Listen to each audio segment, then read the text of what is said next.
Buenas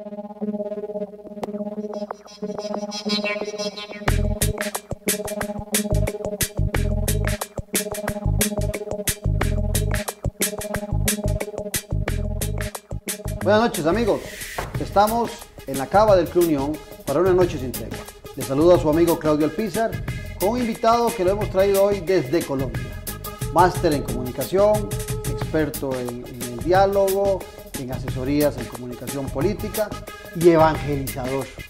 Pero vean qué interesante, evangelizador en redes sociales. Con nosotros, desde Colombia, Adrián Peláez. Bienvenido, Adrián. Muchísimas gracias, Claudio. Feliz de estar acá. Buena hora. Y ustedes, no se separen porque vamos a una noche sin tregua.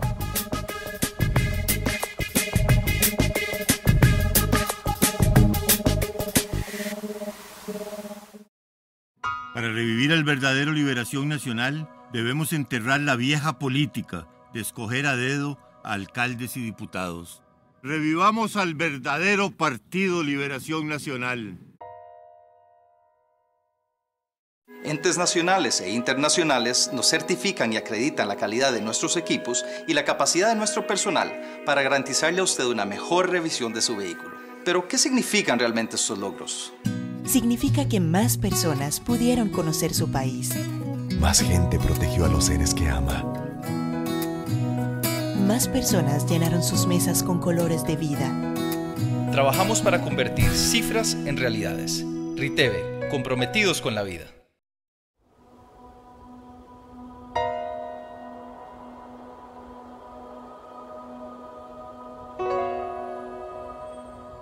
En el actual Partido Liberación Nacional, Rodrigo y su hermano se han encargado de enterrar la socialdemocracia. Llegó la hora de desenterrar nuestra ideología y nuestros valores, los que construyeron este país.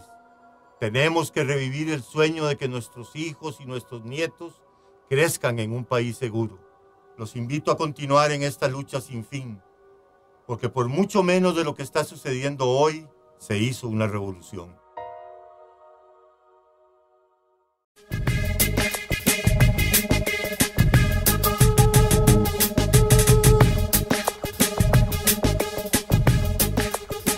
Adrián, gracias por aceptar la invitación de venir aquí a la cava del Club Unión.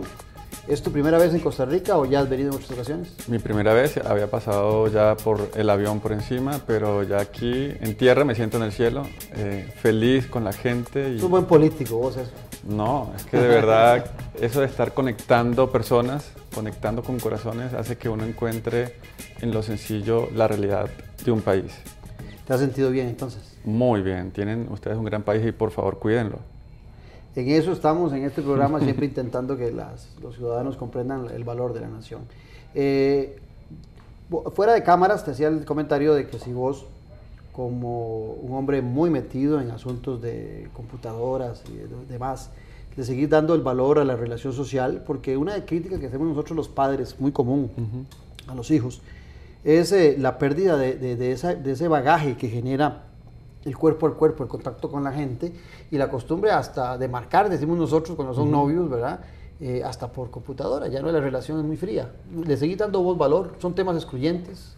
Pienso que, atacando el punto de los adolescentes, como padres de familia, que también tengo hijos, hay que vincularlos al día a día de la familia y no dejar que se aíslen, ¿no? Nosotros somos como una generación joven de padres que dejamos que se aíslen porque nosotros somos los que les damos el ejemplo o por medio de la televisión o por medio de las computadoras, que ahora en una casa todo el mundo tiene o el iPad, el iPhone, la tablet, el portátil, el laptop y cada uno por su lado. Hace un ratito, fuera de cámaras, yo te contaba que yo tuve una experiencia interesante de 18 años, y le comento a los oyentes. Yo de 18 años, entro a trabajar en la Universidad de Costa Rica, y entonces en la Universidad de Costa Rica hay una computadorcita que es 2 veces esto, que lee unas, muy rústica, que lee unas tarjetitas de perforación. La bautizaron Matilde y el gran concurso que se hacía en el semanario de la Universidad de Costa Rica, el periódico, era un concurso que se llamaba Gánele a Matilde. Seguro los que tienen un poquillo más de años recordarán eso. Y entonces se hacían concursos y había que ganarle a esa computadora que era muy rústica. Vi un proceso de evolución en donde pasó de esa maquinita a una máquina que llenaba todo un cuarto, como esta cava, más frío que esta cava. Y para también los más viejos, que se recuerdan de una serie que se llamaba Perdidos en el Espacio, era como entrar a esa nave llena de luces y de cintas que daban vuelta y se devolvían, un montón de refrigeradores grandotes. De repente apareció una maquinita más pequeña que condensaba todo lo que hacía aquella grande, y de repente se descentraliza porque aparecen un montón de PCs, ¿verdad? Entonces cada quien empieza en sus oficinas a hacer las cosas que hacía aquello todo concentrado en aquella grandota o aquella medianita máquina. Y había una, ahora que vos hablabas de iPod y iPhone y todo esto, había una que estaba como marginada, como metida allá en la esquina, que la manzanita no era, era blanca, sino que era multicolor. Y todo el mundo la veía ya, decía, no, es que esa cosa está mal diseñada porque no es compatible, es muy linda para imprimir, para hacer diseños y todo, pero como computadora no sirve. Y hoy uno ve que sale un nuevo iPhone y la gente hace unas filas impresionantes. Un día estos veía en CNN el mapa alrededor del mundo de cómo estaba la gente comprando el bendito teléfono. Entonces aquella máquina marginada termina siendo un monstruo hoy en la tecnología moderna por la cercanía. En aquella época era lejana la gente y hoy es lo más cercano que la gente siente. Fíjate que no solamente Apple, sino Samsung, y cómo entre ellos dos hacen una guerra tecnológica por a ver quién ofrece en menor tiempo mayor avance, y el usuario es el mayor beneficiado de todo esto. El problema es cómo sabemos mediar ante tanto consumismo y utilizar en sus buenos términos estos aparatos. Yo soy politólogo de formación, y entonces cuando estudio la carrera, lo primero que empiezo a percibir que lo importante en un político es esa relación personal, es generar esa sinergia en la relación cuerpo a cuerpo con los actores sociales y políticos. De repente yo entiendo todo eso como un activismo. Yo soy un activista y tengo que hacer eso. Pero resulta que hoy, de golpe, y te estoy hablando de que yo vi esa evolución, pero de golpe me reciben y me hablan de ciberactivismo. ¿Qué es el ciberactivismo en la política? El buen ciberactivismo, porque hay uno que es mediático, que es marketing, que es pagando y tener presencia en todas las redes sociales y medios digitales, webs, buscadores. Pero el buen ciberactivismo es el que sucede en la calle y se comenta, se cuenta, se documenta para ser transmitido y compartido en tus redes sociales, Facebook, YouTube, en tu blog, en tu Twitter, y es hacer que las cosas pasen en la calle para luego contarlas. Yo siempre parafraseo a Gabriel García Márquez en su último libro, Vivir para contarlo. Yo creo que es vivir para tuitearlo. Y ahí ya matamos la excusa, es que yo no tengo tiempo de estar. ¿Qué voy a hacer? No, ¿qué voy a escribir? Y es, yo puedo contar, tengo una entrevista con Claudia y me tomo la foto y la comparto. O puedo sacar de acá una frase que sea contundente y que me cambie la vida, o que pueda compartir para que le cambie la vida a otras personas. Y es hacer cosas en la calle y contarlas. Yo resumo esto, que el cuento que no se cuenta, no cuenta.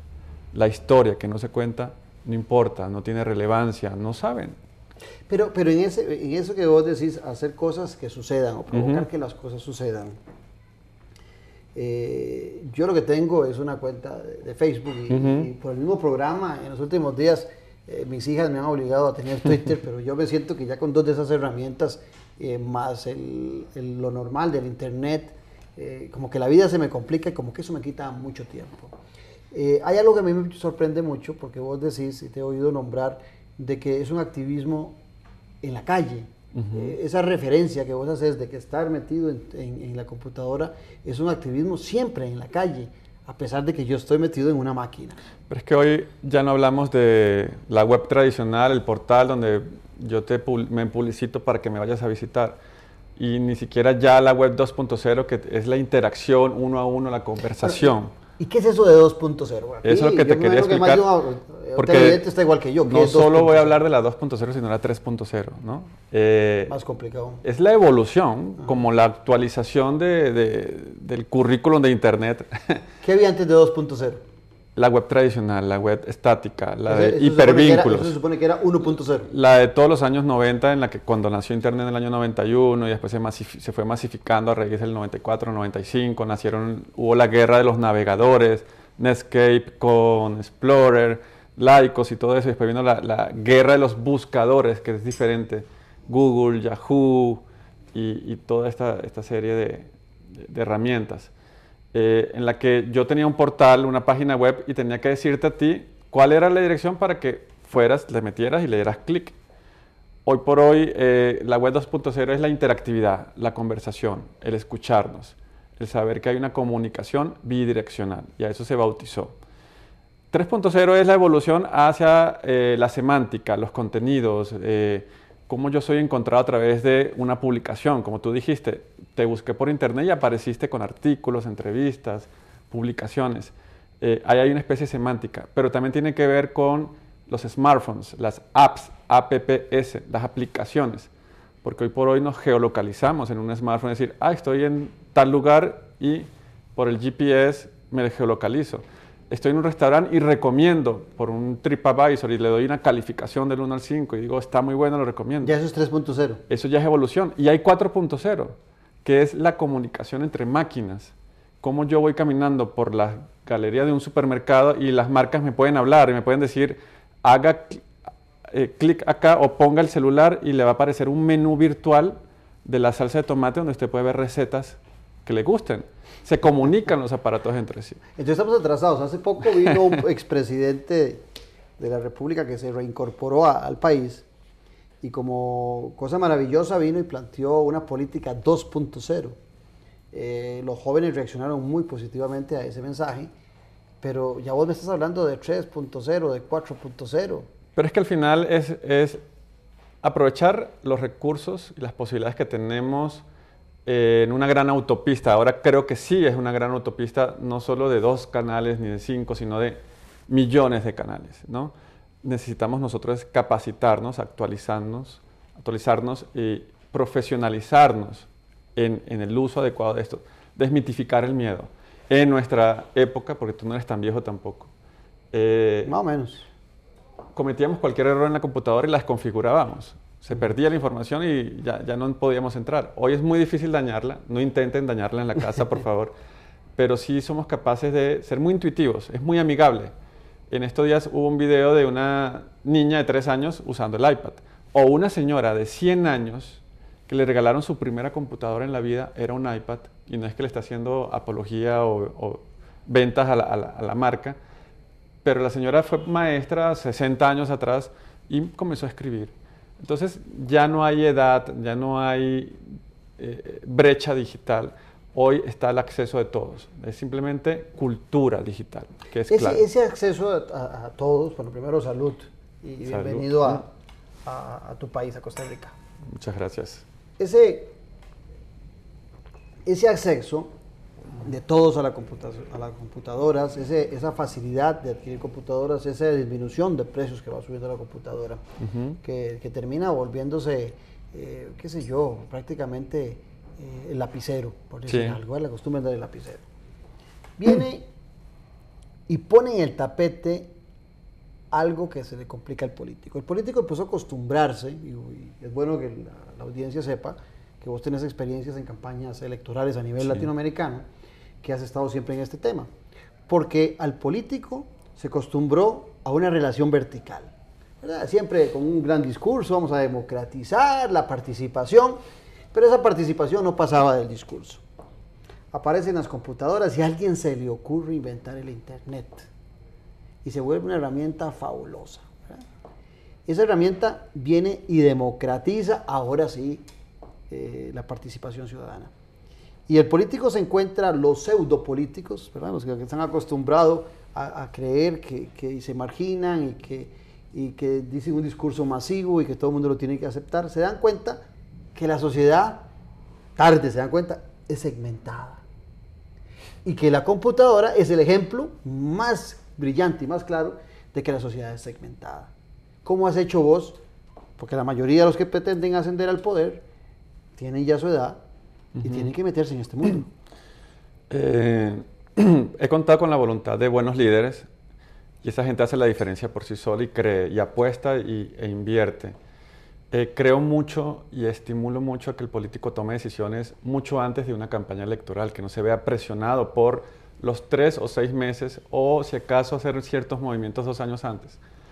Pienso que las instituciones se han debilitado de tal manera en que se han convertido en máquinas electorales, empresas de propaganda electoral durante la campaña, y por eso es que están débiles. Entonces, más allá de un protagonismo, más allá de un liderazgo de nombres, es de afianza entre la fidelización de audiencias. Hoy hay un tema en todo el tema digital que se llama gestor de comunidades, community manager. Un político es eso, un político debe escuchar las tendencias.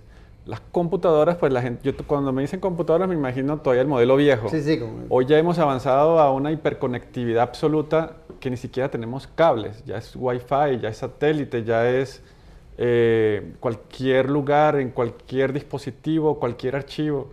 Es la locura. ¿Qué mayor democracia que eso? Estamos viendo renacer una opinión pública y un espacio público, que son dos cosas... Eso es interesantísimo porque los políticos siempre utilizaban, los pseudopolíticos, hablaban de opinión pública y se referían a los periódicos, a la radio, ¿verdad? Cuando en cada uno de nosotros es una opinión pública. Y eso no se reflejaba porque los medios de comunicación monopolizados, pero aquí el acceso es directo. Y yo te decía antes, fuera de cámaras, de que este tema le complica al político porque el político, fingiendo que acepta la democracia, al final de cuentas lo que le interesa es gobernar en aristocracia, solo entre la gente más brillante, los más inteligentes, los que hablan bonito, los que toman decisiones.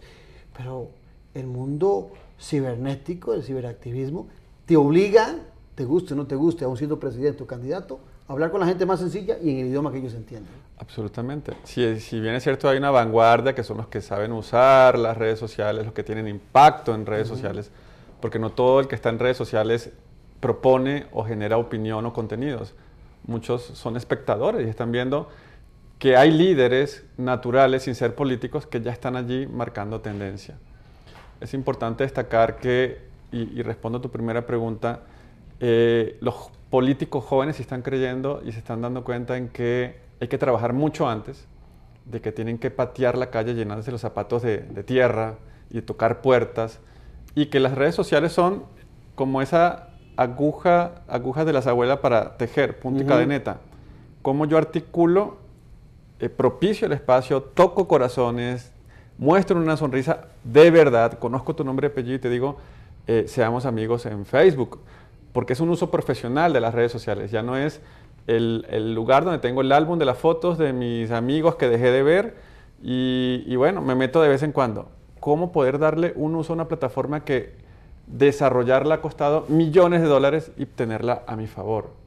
Y es comenzar a trabajar la estrategia muchísimo antes, crear comunidades, y te aseguro que estos jóvenes candidatos que van a escaños todavía modestos pero importantes, casi siempre logran, haciendo un trabajo de un par de años antes o un año bien estructurado, llegar con los votos. Yo recuerdo en eso que estás tocando, que para la primera campaña de Barack Obama, Barack Obama tenía, si acaso, 11 puntos. Y Hillary Clinton andaba como en 50 y resto de puntos. Entonces, Claudio Alpizar, como el más brillante de los politólogos, dice, eso es imposible que lo alcancen. De repente encontramos que Barack Obama entra en este mundo, corta la distancia y le gana con una buena ventaja a Hillary Clinton, aplica la misma estrategia en el caso de su enfrentamiento con McCain y logra un desconocido, porque había sido solo senador, no tenía la exposición que había tenido Hillary Clinton y mucho menos la exposición de un héroe nacional como McCain, y logra extrapolarse, que la gente lo conozca y lo vote. Aparte de que él es un, pero vamos a ver, aparte no, él es un hombre joven, cuarentón, con mucha energía, y resulta que ahora en América Latina todos los candidatos de 60, 70, 80 años quieren verse igual que Barack Obama, pero no solo en las redes, sino en su actitud. Claro. Pero ¿cómo es posible que en el caso de Barack Obama, que vos lo conoces viendo los cuentes, logró tener una interacción con esos millones y millones de norteamericanos, ¿era él? A mí me gusta mucho cuando vuelvo y leo la frase que dice, de la chispa nace la hoguera. No podemos atribuir todo a que Barack Obama ganó gracias a las redes sociales. Las redes sociales fueron un espejo, un eco que reflejó un sentimiento que había. Entonces todos los ingredientes se dieron para que fuera así perfecto. Y bueno, salió. Perdona que te interrumpa, es la relación social que te hacía yo antes referencia. Exacto. Es un reflejo de lo que pasa en la calle. Tenemos el caso de Colombia con Antanas Mockus y el Partido Verde, la Ola Verde. Eso fue un proceso muy parecido. Que hay gente que dice, no, es que perdió igual, ¿no? Capitalizó de una elección primaria entre 3 candidatos conocidos como exalcaldes, muy buenos, y que lograron 500.000 votos. Pero al final lograron 3.600.000, una locura, muy buenos votos, pero el sentimiento era que iba a arrasar, que iba a ganar y que ese era el presidente virtual, y ya se daba por hecho a nivel mundial, en efecto, gracias al fenómeno mediático de las redes sociales. Pero entonces el político tiende a menospreciar, de decir, no, pero es que puede haber una mala percepción, una ilusión de que vas a ganar porque estás ganando en redes sociales.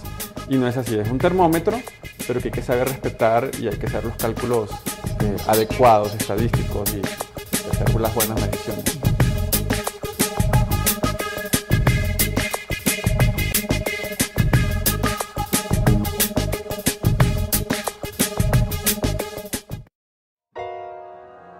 Para revivir al verdadero Liberación Nacional, debemos enterrar a los corruptos que se han infiltrado en el partido. Revivamos al verdadero Partido Liberación Nacional. Bienvenidos al PIMA, Programa Integral de Mercadeo Agropecuario. Más de 3 décadas de la mano con el agricultor costarricense. El Programa Integral de Mercadeo Agropecuario es una institución pública perteneciente al Estado costarricense. Al PIMA le correspondió la construcción y administración del SENADA, la administración de la Red Frigorífica Nacional, la instalación de un sistema de información de precios de mercado. Por esta razón, ha estado al servicio de productores, comercializadores, consumidores y demás agentes del sector agropecuario nacional. Desde que el SENADA abrió sus puertas, se convirtió en el principal circuito comercial del país y centro de operación de los comercializadores mayoristas. PIMA, 33 años en el corazón del agro. Y celebramos el 30 aniversario de SENADA. Entes nacionales e internacionales nos certifican y acreditan la calidad de nuestros equipos y la capacidad de nuestro personal para garantizarle a usted una mejor revisión de su vehículo. Pero, ¿qué significan realmente estos logros? Significa que más personas pudieron conocer su país. Más gente protegió a los seres que ama. Más personas llenaron sus mesas con colores de vida. Trabajamos para convertir cifras en realidades. RITEVE, comprometidos con la vida. Para revivir al verdadero Liberación Nacional, debemos enterrar de una vez por todas el amiguismo y el cacicazgo de la actual Liberación Nacional. Revivamos al verdadero Partido Liberación Nacional.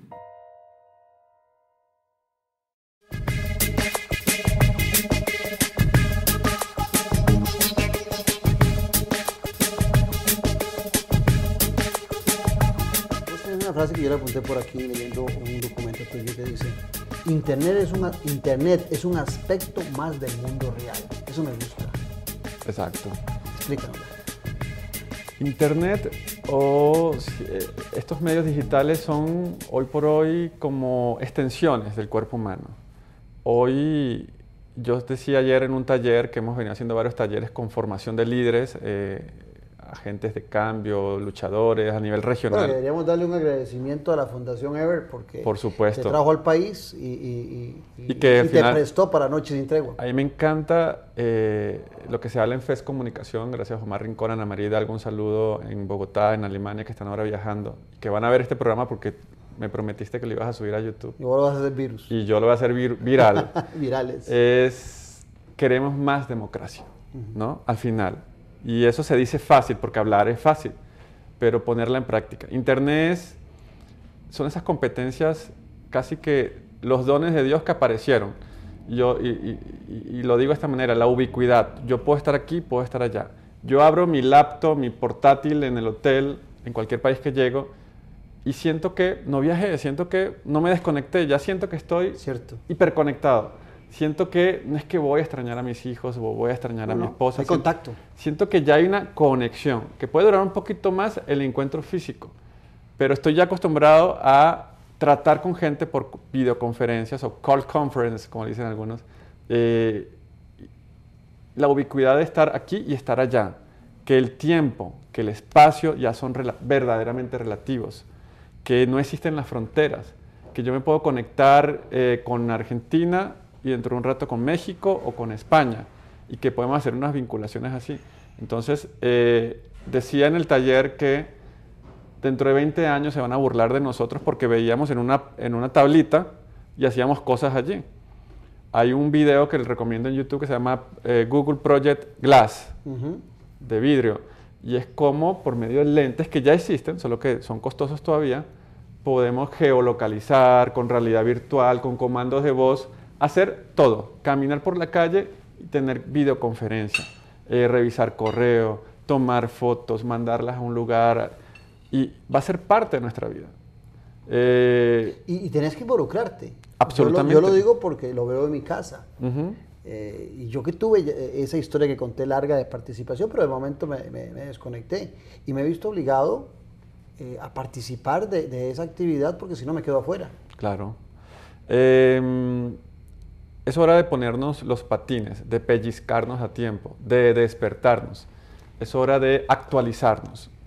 Creo mucho en Isaac Asimov, el gran escritor de ciencia ficción. En el año 88 dijo, vamos a llegar... Son futurólogos más que un futurólogo, ¿no? Fue un prospectador. Sí, claro. Y vio qué iba a pasar con la era de la información, donde íbamos a aprender constantemente, sin límite de tiempo, sin límite de decir, ya salí del colegio, ya soy un hombre, sino decir, disfruto lo que hago. Esta nueva generación se le llama la millennials, la generación del milenio, que hasta hace nada siguió predominando por encima de la generación X, que es la de los 70s y eso, la de los baby boomers, los que nacieron en los 40, 50, los hijos de la guerra, de la posguerra mundial. Hoy los millennials disfrutan el trayecto, no van hacia el destino, disfrutan lo que hacen, quieren compartir. Algo que voy a destacar de que tú hablaste de la comunicación vertical y la horizontal, el tema del trabajo colaborativo, movimientos a nivel global de oficinas que trabajan por sociedad, donde nos sentamos entre todos y somos socios. Entonces, coworking, co-creación, co-learning, co-aprendizaje, y cómo sacamos ideas y construimos allí. Hay una brecha generacional en ese mundo. Y creo que esa brecha generacional muchas veces a los que nos metemos lo que más nos complica es a veces no solamente el cambio en el español a la hora de escribirlo, sino también el tipo de relación y de contacto que se da entre las personas independientemente de los años que se tengan. ¿Cuál sería tu recomendación para esos que estamos sufriendo la brecha generacional para aceptar esa irreverencia que se da en las redes sociales? Yo pienso que hubo como un boom donde la cantidad era más importante que la calidad, donde prontamente muchos quisieron acaparar esto y volverse los expertos, los gurúes, los que te decían qué hacer y qué no hacer. Y el profesional que se ha ido acercando y decir, bueno, ya va, yo soy académico, yo toda la vida di clases, yo soy un profesional, yo he sido asesor, yo he sido consultor, yo implementando este espíritu transversal en mi forma de ser, puedo dar una opinión. Y es que al final el social media, como se le dice a todo este fenómeno, o redes sociales, que es como una limitación del concepto de lo social y de la tecnología en sí, o el tema de las tecnologías, de la información y la comunicación TIC, que ha impactado todo, lo hacemos como algo que ya va a ser natural dentro de menos de que pensemos. Va a ser parte del currículo, del pensum de estudios. Y algo muy sencillo. Entonces, el profesional tiene que tener autoridad. Yo digo que el social media o las TIC o todo lo que tenga que ver con Internet es como la vida misma. Y ahí me refiero y respondo a la otra pregunta, y es que es un espejo. Todos tenemos una opinión, todos podemos fijar una opinión y todos podemos darle el color y el detalle con la creatividad. Hemos vuelto a la época de la creatividad, la época en la que pintando un boceto presentamos una propuesta. Hemos vuelto a la época en la que la opinión de todos es importante. Vale. Hemos vuelto a la época, quizás, no sé si existió o no existió, cuando decía la opinión pública, ¿realmente existió? ¿El cuarto poder o era el poder de los medios? Era el poder de los medios. Ahora sí es una opinión pública, pero de abajo, de la gente, en la que las tendencias están, queramos o no. Yo puedo ser político y digo, no, es que yo no me voy a meter en eso, pero ya están hablando de ti, están hablando de tu partido, están hablando de lo que no se debe hacer, de lo bueno, de lo malo, y lo ridículo lo ridiculizan hasta la muerte. Es decir, el político que le tenga miedo a todo este tema de la crítica así frontal y no lo sepa manejar, se las va a llevar muy mal. Pero el que aproveche esto como una oportunidad, un buen relacionista público, un buen internacionalista, un buen experto en la materia, así como el veneno de las culebras, de las serpientes, está en la misma serpiente. Así como el peleador del jiu-jitsu y del kempo utiliza la fuerza del oponente, es capaz de revertir estos manejos de crisis de reputación o de ataques a favor. O de la percepción, porque ya la percepción existe. El político es aristócrata, el político es de familia, el político es de oligarquía, el político es de intereses, es alejado. Hay un libro que nos gusta mucho y que lo publicó la FES, que es Los telepresidentes. Tan cerca del pueblo y tan lejos de la democracia, ¿no? Que son esos que quieren ser mediáticos y yo soy del pueblo, pero al final... Pero muchas veces esa práctica de ser del pueblo es en campaña. Sí. Pero el ciberactivismo te obliga a seguir siendo activista aún en gobierno. Y hay dos cosas, campaña permanente y el tema que nos mueve, que es comunicar es gobernar. Como yo en eso tengo una diferencia con vos. Exacto, a ver. Yo digo, gobernar es comunicar. Ajá. Vos me antepones, comunicar es gobernar. ¿Hay alguna diferencia o...? Pues tú me vas a poner tu posición y yo te voy a decir la mía. Okay. Pienso que yo destacando pequeños logros, que yo destacando participación ciudadana, que yo destacando la comunicación bien entendida, bidireccional, donde no solo sea dar información, sino establecer puentes, recibirla, co-crear con ella, hace que haya un éxito temprano, el poder de la recomendación, el que la gente haga un voz a voz, un word of mouth, natural. Eso vale, no hay dinero en una campaña política que pague eso y que diga, no, este debe ser el candidato, este es el hombre que trabajó. Un gobernador, un alcalde, un diputado que sepa comunicarse va capitalizando porque sabe contar su historia. Ojo, hay gente que sabe comunicar muy bien y hace muy poco. Y hay gente que hace mucho y no lo comunica. Qué interesante. En nuestra actual administración aquí en Costa Rica, el tema permanente, y aquí tuve hace algunos días al ministro de Comunicación, y le decía yo a él que el tema permanente, cada vez que sale una encuesta y no le favorece al gobierno, a la señora Presidente, el tema es, no hemos sabido comunicar. También hace algunos días hicieron un periódico, y sobre eso te quiero preguntar, me acabas de iluminar, un periódico que no recuerdo cómo se llama, algo de noticias, pero no le pusieron logo ni nada del gobierno, porque ellos pretenden que la gente no lo identifique con el gobierno. ¿Es correcto eso? Yo siento que no tiene ningún sentido. No creo, porque hoy estamos valorando a líderes e instituciones que tomen posición en la vida y sepan defenderla. Hoy se destaca el presidente, el líder, el medio, no importa que tenga una opinión adversa, yo puedo cambiar las cosas. Y hoy a través de una propuesta válida, no institucional de venderme, sino de crear experiencias. Y en Colombia hay muchos casos de alcaldías, gobernaciones, inclusive la presidencia, de crear vínculos, de hacer partícipes a las personas, invitándolo a foros, invitándolo a streamings en tiempo real, a través de internet, propiciando espacios para que la gente se sienta con sentido de pertenencia, involucrada, sin necesidad de que te identifiques con o no un color político, ¿no? Es ya cómo hablarle a la globalidad, a la totalidad, a los ciudadanos. Y pienso que hablo muchísimo de que la responsabilidad no solo es del político, del candidato, sino también despertar a la mayoría, que son los ciudadanos, y le tendemos a echar la culpa al político y resulta que corresponsables somos todos, porque somos indiferentes, porque callamos, porque no nos importa, porque no creemos que podamos hacer la diferencia proponiendo. No es tirar piedras, y el ciberactivismo o el activismo no es estar en la universidad y tirar bombas molotov, sino ideas, propuestas. Y a veces las ideas son más revolucionarias que un arma, que una bomba. Y bien dichas, y con política y con elegancia, causan un impacto hoy por hoy más profundo. Es enseñar eso. En ese tema hay otra frase, otra idea tuya, que yo la apunté aquí y me llamó la atención, seguro por formación, por politólogo. Porque uno oye a muchos políticos que dicen que ya los ismos murieron, que ya el capitalismo, que ya el socialismo, que ya el cristianismo, que todos esos ismos han muerto. Y vos en algún lado te leo que dices, el ciberactivismo tiene ideología. Sí, y es al final... Al igual que lo tiene el activismo en la calle.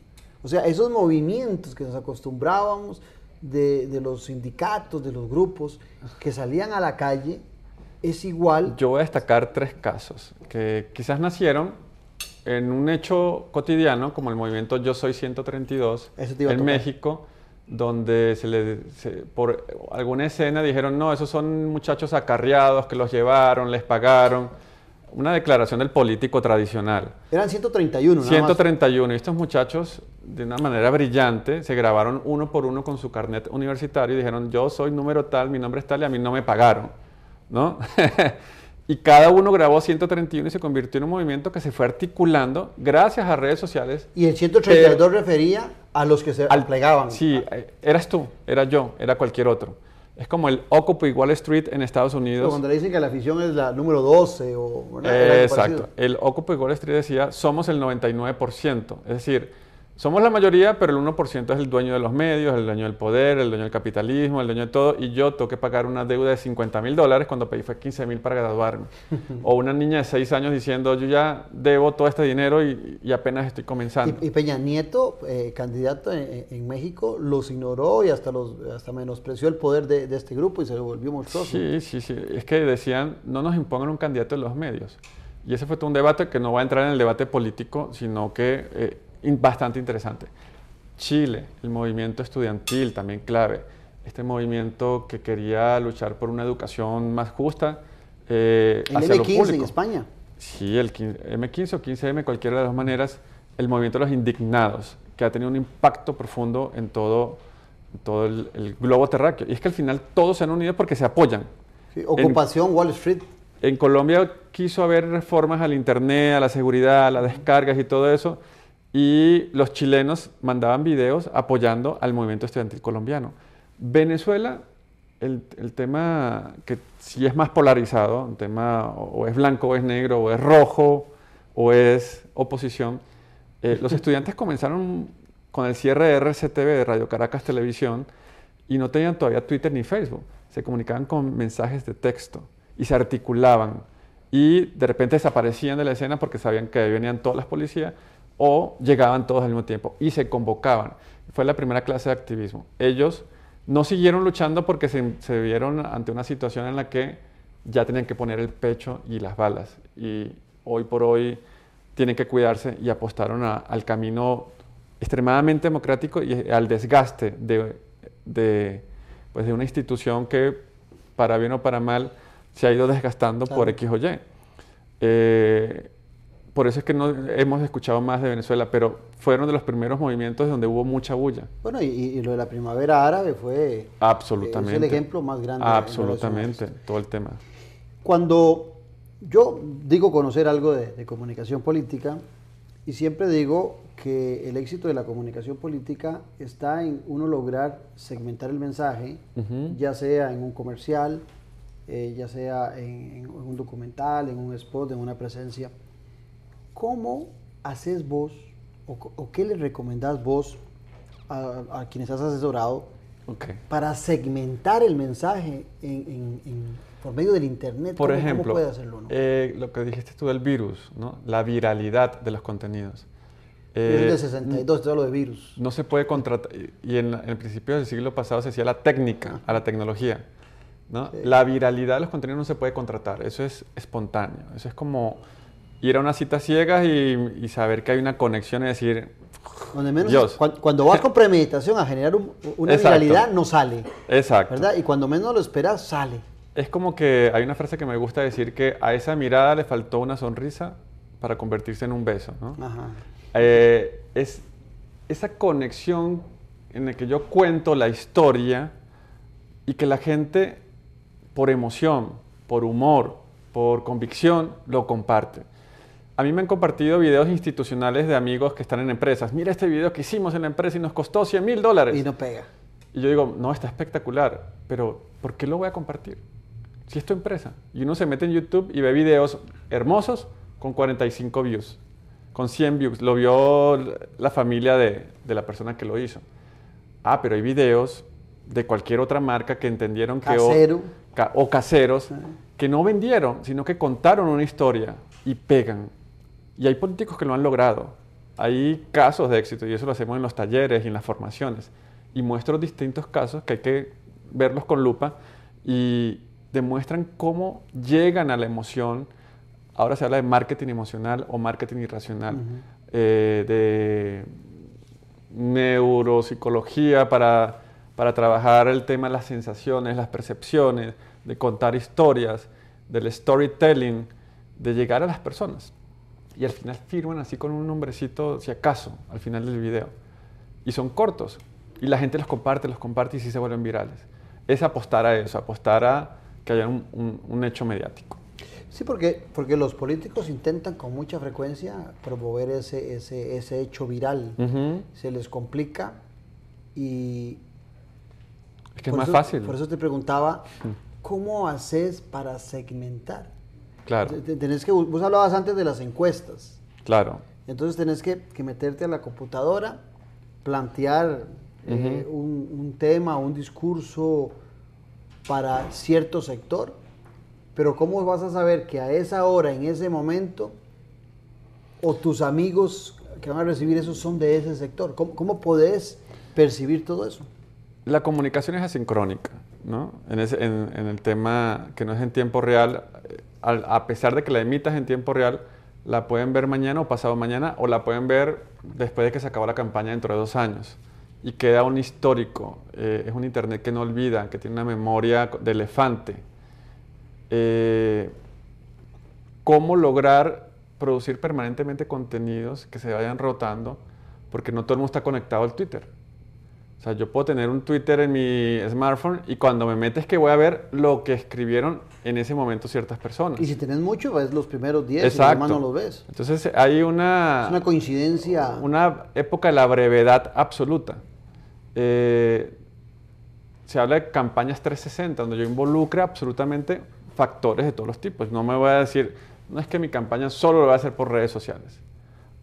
Si tú eres una persona estilo Obama, que no tienes que pagarle a nadie, que son las redes sociales que se hablan de ti y que te aportan, que te ponen, que te hacen gráficos, que te hacen videos, que te dedican, es otra cosa, pero es una conexión que ya sucedió en la calle. Segmentar, pues, ¿cómo haces para llegarle al que no tiene computadora, al que le llega solo porque le llegó por un correo electrónico, un mensajito, al que le llegó por un mensaje de texto, o al que se sienta a ver un documental con mayor profundidad? ¿Cómo haces para dividir eso? Hablarle a las comunidades apartadas, a los grupos étnicos, a toda la multiculturalidad que existe, ¿no? En ese espacio que estás comentando, yo veo algunos políticos nacionales con los cuales intercambio ahí por medio de Facebook, son amigos, están ahí metidos en el tema, que a veces suben algo y es una avalancha en contra de todo lo que dicen. Hay un descrédito sobre la clase política en Costa Rica, me imagino que en Colombia, en Venezuela, en Paraguay, en Uruguay, en todos lados se está dando. Pero qué difícil también para el político que se acostumbra, porque creo que lo que voy a contar pasa en todos lados del mundo. Si Adrián es candidato y Claudio es candidato y mañana vamos a una misma comunidad, la gente del pueblo dice, yo estoy con usted, Adrián, mañana llego yo y me dice, yo estoy con usted, don Claudio, ¿verdad? Porque la gente se acomoda. Entonces el político se acostumbra mucho a ir en el cuerpo a cuerpo a recibir solo cosas gratificantes, pero cuando se intentan poner algo en estas redes sociales, reciben cosas que en su vida han podido imaginarse, de un rechazo muchas veces hasta grotesco. Sí, el político tradicional cree que Internet es base de datos, o sea, tema de los 90s. Como yo tengo una cantidad de nombres, apellidos, una dirección y un correo electrónico para mandarles mi comunicado, para decirles, yo propongo esto. Y planeo 6 correos electrónicos, inclusive hasta nos llaman por teléfono. En Colombia hubo un caso en que se equivocaron, ¿no? Contrataron el servicio y llamaron a las 3 de la mañana, soy el candidato, y llamaron muchísimo a las 3 de la mañana. Creo que nadie quiere que el candidato, por más que lo quiera, lo despierte a esa hora, que esa es la hora de que da miedo que te llamen por teléfono porque pasó algo. Sí, ese accidente. Entonces, los políticos más tradicionales, por no decir otro nombre, aunque tú lo dijiste muy bien, los pseudopolíticos o los dinosaurios, tienden a relegar esto a un departamento de comunicación o a una agencia de publicidad o a alguien que le maneje las comunicaciones. Y se nota, y eso es complicado porque hoy es como ver las costuras a un muñeco y darte cuenta de que existe, de que es falso, de que no convences. El político debe hacer presencia desde ya con pequeños comentarios, pequeñas propuestas, cuidarse de los errores. Hay capacidad de reflexión en estas Hay redes. capacidad de reflexión y tiene varias aristas de recomendación, de participación, de debate. Hemos visto cómo políticos que son antagonistas debaten e inclusive hacen muy buenos debates. Eso es un tema que me interesa, porque en este tema que te decía, yo veo que estos políticos que quieren aprovecharse del 2.0, 3.0 y ahora hasta el 4.0, su micrófono abierto, montan algo en internet y desaparecen, montan un pensamiento y desaparecen, no hay reciprocidad. Y antes hablábamos que la comunicación es de doble vía. Claro. Entonces ellos siguen metidos en el tema de la información. Voy a subir algo que yo pienso y más tarde me meto a ver si tengo 200, 300 me gustas y un montón de comentarios, pero no sigo generando el intercambio de relación que permite el instrumento. 3 cosas. Si no lo ve, va a terminar, tarde o temprano, a terminar apartado per se. Si lo ve, puede aprovechar una gran oportunidad y montarse en esa ola, en ese tren del cambio. Y el activista, el ciudadano, el líder natural, el joven o el empresario o el ciudadano que comienza a opinar, comienza a destacarse y de repente encuentra su vena política. Porque al final, y se los digo yo que he venido y he observado regímenes de fachada democrática casi totalitarios en los que cómo se añora la presencia de partidos fuertes. Tendemos a desprestigiar al partido político, pero es necesario. Es la manera, podemos fortalecerlos, podemos mejorarlos, debemos mejorarlos. Las instituciones deben ser instituciones y no de palabra, deben estar fortalecidos por el talento humano, lo dice José Benavente. Es importante que le impulsemos de ese espíritu, que esta época, y lo decía un argentino, no estamos en una época de cambio, sino en un cambio de época. Desde la revolución industrial no ha habido un mayor cambio en la historia de la humanidad que esta utilización de Internet en doble vía, ¿no? Que ha hecho que hayan tendencias, que hayan movilizaciones, movidas o movimientos, que no es lo mismo, pero va correlacionado, que ha transformado el mundo, que quizás no es la que tumbó a los dictadores en los países árabes, pero fueron la gasolina, fueron la propagación, fueron el medio, el canal de comunicación. ¿Y hay normas de etiqueta? Desde el principio de la internet, sí. Netiqueta. Inclusive cuando en los años 90, antes de redes sociales, había un moderador, un administrador del foro que te controlaba y te suspendía. Hoy hay autorregulación. Hoy nos preocupamos por qué decimos. Si hay gente que aprovecha el anonimato para hacer daño, para atacar, y esto es para los padres de familia, el tema de cyberbullying o de ciberacoso, que se ha trasladado a las redes sociales, en la que critico al niño, en la que lo ataco, y inclusive se ha trasladado a ciberacoso laboral o ciberacoso a los profesores, los educadores.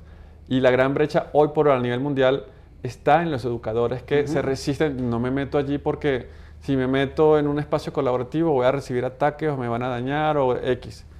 Y existe toda una paradoja en que los estudiantes están adquiriendo competencias que están diferenciándose muy por encima de sus educadores. Porque hoy por hoy el profesor me dice algo y puedo decir, señor, no, usted está equivocado. Sí, acabo de entrar. Están en el aula y están con la computadora, de repente consulta en Google algo y lo que uno dijo queda en entredicho. Y hay una palabra bonita que es experto, no es el que más sabe, experto es el que sabe gestionar la información. En esta tiranía de la información, que yo le llamo infoxicación, donde hay tanto contenido. Sí, hay una abundancia exagerada de información. Porque todos estamos creando contenidos. Y hay una posibilidad también mayúscula de participación. Cada 4 horas se genera tanta información como desde aquí hasta el principio de la historia de la humanidad. Cada 4 horas. Cada 4 horas. ¿Cómo gestionamos esa información? Sí, se nos van apilando los libros en la mesa de noche en la casa. Nos regalan un libro y, bueno, lo ponemos encima. Sí. Y lo voy a leer. Yo los pongo a hacer fila. Exacto. Y nos mandan muchos links, muchos enlaces y siempre alcanzamos a leerlo y otros lo voy a guardar, después lo leo, quedan allí. Y cada 4 horas, a cada día, cada 16 horas nos levantamos y hay una noticia nueva para cualquier cosa, a nivel tecnológico, a nivel de gestión de procesos y todo. Entonces, y para ir terminando, porque yo creo que esto es fabuloso, sobre todo cuando uno desconoce tanto del tema, ¿cómo hacer la propaganda? ¿Cómo un candidato debería hacer propaganda en Internet? Contando cosas, contando historias. Primero, de forma muy natural. Provocando la historia. Es que hoy la mentira, lo trabajado de esa manera a nivel publicitario, no. Hay otros modelos de comunicación de la misma publicidad en la que hace que haya experiencia. En publicidad y en las empresas le llaman Customer Experience, experiencia del usuario o experiencias de marca. ¿Cómo hacemos que la gente viva una experiencia, un proceso que tenga que ver con el ciudadano y en el que sea liderado por el político? Inclusive mucho antes de la campaña, porque aparece en la campaña y apareció el político, y apareció en Twitter. Entonces la gente se siente utilizada. Se siente utilizada. Sí. Y ahora yo siento que también los que más explotan esto son los jóvenes, porque han sentido también que dejan de ser instrumentalizados y les permite el Internet plantear sus ideas, plantear sus proyectos y esperan una reacción inmediata de los políticos. Es verdad, y cuando abrimos Facebook, por curiosidad, vemos pequeñas fotos con el político, un mensaje, una denuncia, y hay una organización desorganizada, una palabra complicada allí. Hay un colectivo que de manera desorganizada está haciendo incidencia. ¿Qué tal que venga alguien y los capitalice? ¿Qué tal que haga propuestas de contenidos y haga movilizaciones? Bueno, yo creo que después de esta conversación, Adrián, que hemos tenido, si algunos de nuestros políticos han estado viendo el programa, han cambiado la estrategia totalmente, porque yo no he visto en la actualidad algún candidato, precandidato nacional que esté trabajando los espacios como vos los estás diciendo que deben hacerse. Yo quisiera agradecerte y sobre todo agradecerle a la Fundación Ebert, que ha sido tan amable, primero de haber traído a Costa Rica a Adrián Peláez y en segunda instancia pues facilitarnos a nosotros para tener este programa tan rico en información, sobre todo para aquellos que desconocemos el espacio. Muchas gracias, Adrián. Muchísimas gracias. No sé a si ti. tienes algún cierre especial cibernético para nosotros. Bueno, nada, que le demos un buen uso a esto, que aprendamos a conversar, a compartir, a utilizar los espacios. Es como la vida misma, hay peligros y hay bondades. Tengamos la prudencia, pero también perdámosle el miedo. Y yo a ustedes les prometo subir todos los programas de Noche Sin Tregua a la red para que los puedan disfrutar y conocerme cada día más interactivo. Un abrazo a la distancia, los espero dentro de 8 días en una Noche Sin Tregua. Un abrazo y gracias.